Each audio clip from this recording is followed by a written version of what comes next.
But Abraham said, Son, remember that thou in thy lifetime receivest thy good things. Not only could he see, not only could he talk, but Abraham said to him, remember. Jesus here, red letters, reminds us that in hell there is remembrance.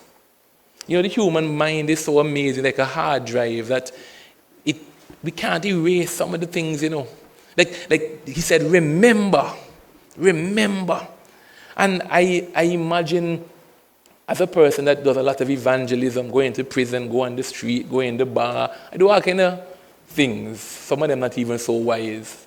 I've been outside battles in Antigua before I was married, and a young man praying with prostitutes, very zealous for the things of God. I think I still am, just maybe a little wiser now.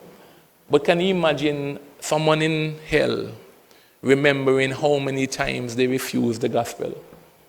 How many times somebody brought the gospel to them? Just remembering how many times they had opportunity.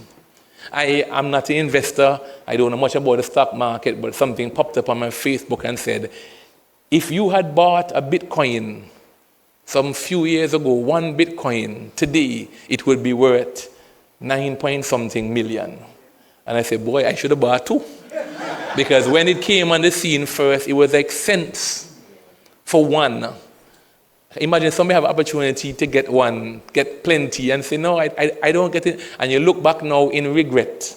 If I had bought 5 of them, I'd be set for life. But imagine somebody in hell thinking about, if I had gotten saved, I wouldn't be in this place forever.